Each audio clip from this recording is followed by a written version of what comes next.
let's hear from the current ladies on this very important subject as we celebrate and honor those who have served our country. Welcome, ladies. Thanks for being here with us today. It's an honor. So everybody have somebody that they want to honor and remember? Do we all know people who have fought in wars for us?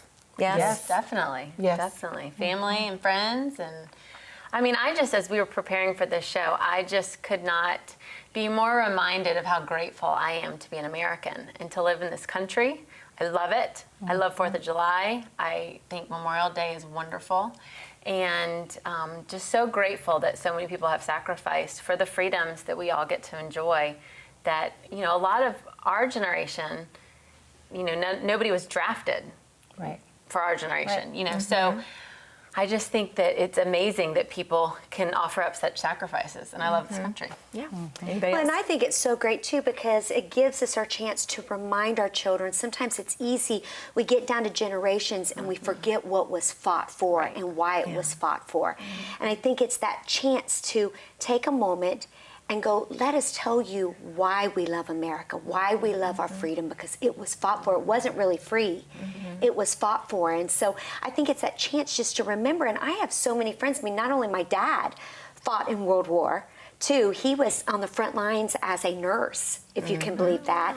But then we have so many friends that are still serving today. Sure. And, you know, I'm reminded of the families that are still sacrificing because, like, when their husband leaves or the wife leaves, it's for a year, and the whole family sacrifices, still fighting for, if maybe it's not our freedom always, but it's somebody else's freedom. And we just can't forget the cause.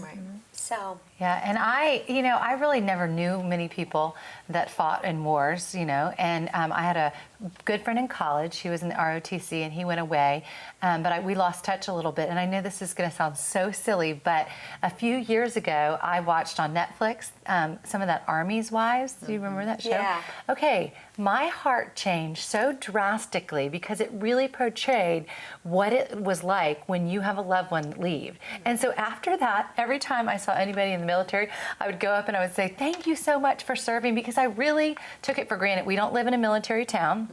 So we don't see it as often. And it's just a huge, I mean, I don't know. So if you're not appreciative of our country, go watch that show and you will be. But it was funny. I have relationships with all of those. I have a young man, and I say a young man, that is the father to a couple of our members at our church that's like 92 years old, that was in the military, and I think he served in like every war you can think of because he's 92 years old. And then I have a young lady that God just kind of sent into my life about 10 years ago. Her husband is in the military, and it's amazing to me that they are still married because of the amount of time that he spends away from home because of his service. And I mean, we've had many times where we've had conversations because she was struggling with just being that single parent. You're married, but you're a single parent. Why? Because they're gone for so long. And then, of course, my brother is ex-military, was in the military for 25 years. And then my best girlfriend was in Desert Storm. Wow. So I have a lot of that. Close. Yeah, and she still, to this day, has illnesses that she's dealing with. So when they start talking about the insurance and the benefits for the veterans, it's very near and dear to my heart because she's had breast cancer. A list of issues, and a lot of them are directly connected to her years of service. Her daughter up and decides to go into the Air Force. So it just kind of continues on and on. And you have families that are very connected, and from one generation to the next, they serve in the military. So.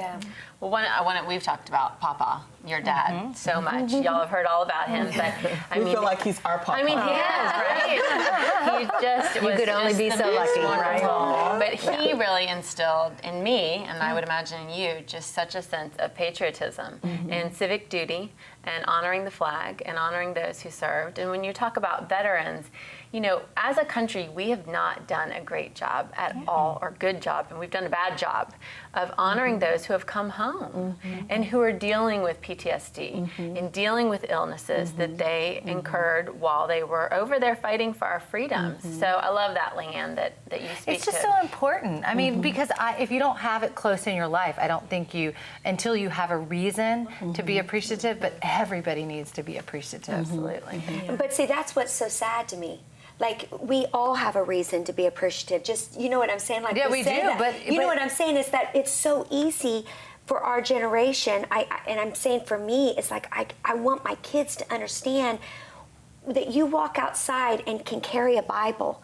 Because there's kids over in China right now and some of these places who can't profess their faith. Right. And I mean, I just sit there and think, wow, it's so easy for us to take it for granted. Like what you're saying, it hits me hard. It's because, you know, because we don't live it. We don't have to fight for that every day, or to even have our freedom of speech, or our just the freedoms that we take so for granted, to understand somebody died for that. And that Somebody- what we complain about so much, and how divisive we are as a nation. It doesn't matter if the president, if your governor, if your city commissioner, whoever they are, you're not going to agree with everybody. But this we need to agree on, that we are so incredibly blessed to have a nation to live in like we live in. I can remember, Kristen, your papa, when he was probably 6 months away from dying, he was in a nursing home. He said, "Get me out to the polls to vote. I've got to vote." He would never, ever, ever miss. And I know with this last presidential election, there was so much divisiveness, and I'm not going to vote because I don't know who to vote for. No, you get out there and you vote, because there is not a perfect candidate. And my dad had to struggle to get out of that chair. He went to the polls, no absentee voting for him. He was going to show up in person. He had several people come out, help him out of his wheelchair, put him in that little place, and I just thought, I will never, ever not vote. I will always honor our country, honor my dad, honor those men and women who have served our country by voting, no matter what our circumstances are. I know we've had issues with terrorist attacks in our country, but just think the strength and the power of our military. We've never had war on our So well. in That's our right. country, That's where right. we've had to be worried about whether we were going to be here tomorrow or not, like some of the other countries. Instead, they gave their lives Yes. to keep that from happening to us. So, yes, we have the ability to be able to choose who we're going to serve. I can serve Jesus or Islam, or whatever my choice of religion is. But just the mere fact that I'm not laying in my bed listening to bombs over my head is the most amazing thing to me when I look at other countries where lives are being lost every single day. And still there's thousands. A young man at my church, family at my church, I guess Brandon is probably 21, 22. He's out there in the middle of the ocean. I mean, I can't say where he is, I guess, but he's out there right now. And so every day, we're thanking God that we have this wonderful opportunity, but we're praying that, bring our troops home safe. When we do a segment like this, we talk about it, and we know we need to be appreciative, and we know, but really, let's get practical. What do we need to be doing? How can we memorialize people who have served, or to thank veterans who are out there today? I know, Leanne, you said you don't ever see anybody in uniform now without going up and thanking them.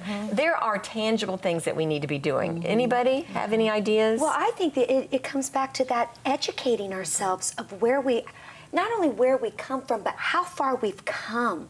I get the privilege, and I know a lot of you guys do too, to go do mission work in other countries. And for me, it's always that reminder right in my face again of we are really free.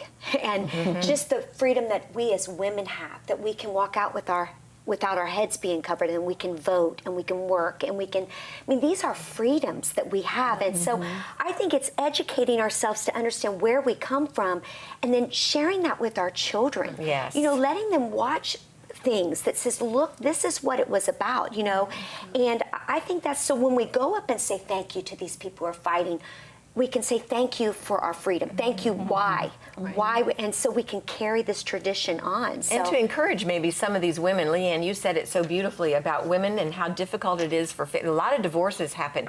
We can encourage people when you see somebody who is or you, Deborah, too, you were talking about it, who does have the role of a single mom. Hey, hang in there. It's going to be worth it. Save your marriage. My dad was gone for 6 months on what they called TDY, temporary duty abroad, or something it stood for. and he went to Morocco for 6 months when I was a baby. He did not see his baby girl, his adorable little baby girl, me, for the first 6 months of my life. And yet they made it. They didn't always have a perfect marriage by any stretch of the imagination, but they were committed to each other, and that's what maybe we could But how to encourage. help the wife? Yeah. How to help can I somebody. help you? Yes. Can you come over for dinner? Can I keep help your you with kids? this? Can I- Babysit. Yes, Yeah. exactly. Yeah. Right, just to be aware of it. And it's funny because I was listening to something last night. They were talking about a military kid was talking last night about all the things that being a military kid has done for him. He goes, it's made me resilient. Yes. It's made me, and he was going all these positive things. He goes, I'm independent and I'm all these. And the one thing that they kept talking about was just how much the family that they have inside of that world and how they are each other's. When you live Yeah. on base. on base, they really become a family. And I Telling think you, watch the show. it's the power. It is true, right? It's the power of community. We lived that show. We did. moved every 2 years, and it was very difficult for my brother because my dad retired by the time I was about in the 9th grade. I think he was retired, so it wasn't as hard for me. But he had to change schools every 2 years, and so there are a lot of adjustments that kids have to make. But it does, Carolyn, make you more resilient. It makes you more able to figure out new friends when you go to new places. And some of us, and I've always been that way, super protective of my little family, and I don't want to disrupt my little family too much. We can't move or we can't change schools. Your kids have been all over the place with schools and trying to figure out what's best for your kids. They're okay. They're going to be okay, and maybe they'll be stronger for it too. Well, I wanted to share some scriptures about this. I read a great article that gave 3 points, which I love points. So the first was remembering the great sacrifice of those who have served. And the scripture that goes along with that is John 15:13. Greater love has no one than this, than to lay down one's life for one's friends. Amen. And, to remember that sacrifice, which obviously Jesus made the greatest sacrifice. And then number 2, comforting those who have lost ones in war or in active duty or on assignment. And that scripture is Psalm 34:18, and it's, the Lord is near to those who have a broken heart and saves such as have a contrite spirit. And then finally, number 3, remembering those currently in active service. And Philippians 1:3 says, I thank my God every time I remember you. And so I just thought those 3, remembering the sacrifice, comforting those who have lost, and thanking those and being Yes. mindful of those who are still in active Tangible active things. I love that. Those are really good. Yeah. One of the things that we are currently involved in, we do housing, right? Yes. We have a project that is being renovated, and a portion of the housing is set aside for veterans. Awesome. That is wonderful. Because At the affordable rates, right? Exactly. Yes. Exactly. And the last thing we want is our veterans That's to right. be homeless. That's right. So that's our that's wonderful. way of That's saying exciting. we appreciate your service. And Yes. A lot of times people think that the veterans have all these wonderful benefits, and my dad retired from the Air Force, and there was nothing for him. When he went into a nursing home, there were some terrible things that we had to do to get him there as far as Really? their finances. Yes, the veterans did not. It was not set up for him, and maybe because they owned a house, maybe they were in an economic kind of situation or financial situation where it wasn't as needed, but he pretty much had to give up everything to get into a nursing home because the costs are so exorbitant. But what we need to do is, thank you for that, Kristen, pray for our veterans, provide affordable housing when we can, point them to the ways that are going to help them, because if we don't honor those who have gone before us. I saw a bumper sticker, I'm all over the place here, bumper sticker the other day said, home of the free and the brave. It would not be free if it hadn't been for the brave. That's You love that? right. Yeah. That's neat. Wow, That's good.